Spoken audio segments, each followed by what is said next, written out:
Usa ka trilyon ka pesos. Unsa kahay imong baaton kung mauna ang kantidad ang mawala sa gikanon sa panudlanan sa nasod. Karon atong paminawon ng usa ka gamhanang istorya kung giunsa pagbarog sa mga Pilipino batok sa giingon pagpang-awukaw sa ilang kaugaman. Grabe, 1.9 trillion pesos. Lisod gyud tuaon, di ba? Pero mao ka na ang gibanaba ng kantidad sa pondo sa publiko, nga nahimong sentro sa usa ka dako kaayong iskandalo nga miuyog sa tibuok Pilipinas. Hunahuna aragud na usa ka kantidad nga halos dili na nato ma-imagine. Ug ang pinakasakit pagid kay, kining kwarta gikuha kuno gikan sa mga proyekto nga para unta sa atong proteksyon batog sa baha ug uban pang katalagman. Pero mao ni ang nindot. Taliwala aning tanan, mitumaw ang usa ka butang nga makapadasig ayo. Ang mga Pilipino nagdumili nga magpakahilom na lang. Ug mao kini ang ilang istorya. So, asa man ni nagsugod tanan? Dito ni atong September 21, 2025 sa dihang libuan ka mga tawo ang nigawas sa kadalanan para sa gitawag nila og trillion peso march. Imagine na lang ninyo, sa usa ka higayon, gibana-bana sa mga awtoridad nga niabot og 650,000 ka mga tawo ang niapil sa usa lang katulo ka adlawang rally dito sa Manila. Usa ka dagat sa katawhan nga usara ang singgit. Sobra na! Ug ayaw mog sayop, dili ni basta-basta nga protesta kinag-uban dinhi hang tanan, gikan sa mga leader sa simbahan, mga bataon, mga civil society group, bisan pa ang mga loyalista ni Duterte ug mga retiradong general. Nagkahiyusa ang tanang sektor para sa usa ka tumog. So ang dakong pangutana karon, unsa man jud ang hinungdan nga napuno ang tasa ug niawas ang kasumbusog sa ingong ana kadaghan nga mga tao? Ang tubag, naa sa usa ka skandalo nga grabe ka seryoso, kinaglambig ni sa atong kinabuhi o kamatayan, ang pondo para sa flood control. Ang sentro sa issue, kaning gitawag nila og ghost projects. Unsa man ni? Buot pasabot, mga proyekto nga naa sa papel, gibayaran na sa gobyerno, pero sa tinuod, wala diay.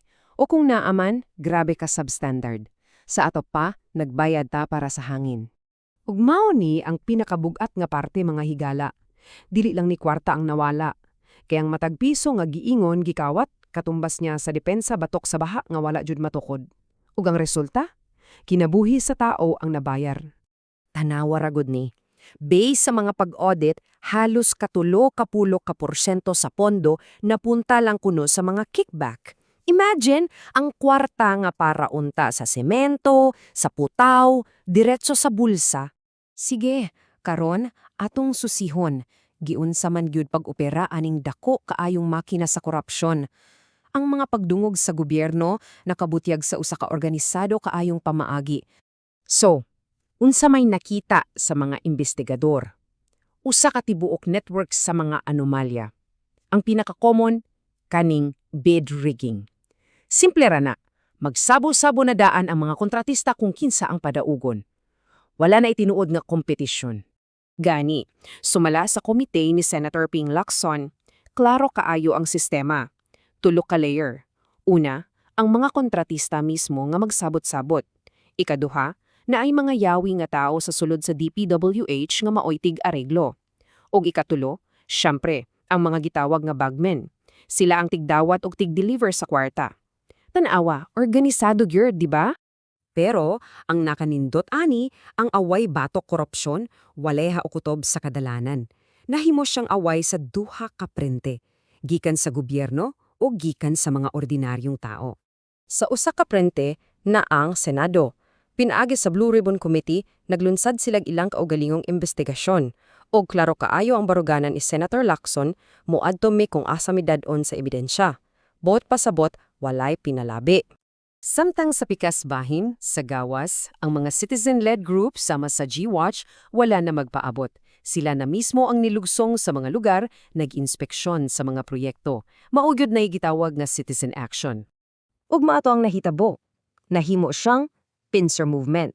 Imagine na, ang gobyerno nag-investiga gikan sa taas, unya ang mga tao nag-verify gikan sa ubos. Napitos jud sila, walay kay kasan. Okay, so tungod aning tanan nga pressure gikan sa taas ug sa ubos, Mitumawaw karon ang pinakadak-ung pangutana. Kining krisis ba makadala na bagyod og tinuudog og malungtarong reforma? Well, ang gobyerno ni Action Man, nagpasar silag bagong balaod, ang Government Procurement Act, ang tumong himuong mas transparent ang tanan. Na ay mga butang diha sama sa pag-require og video recording sa mga bidding ug pagbutyag kung kinsa gyud ang tinuod nga tag-iyas sa mga kumpanya mamubid. Nindot paminawon, di ba? Pero, ang pangutana, igo na ba ang bagong balaod? Kay kabalumanta, ang balaod nga naa sa papel, lahira sa tinuod nga pagpatuman, di ba?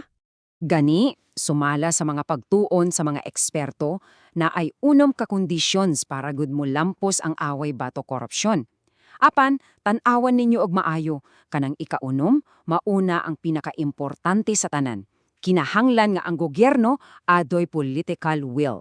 Busa, balik ta sa atong pangutana.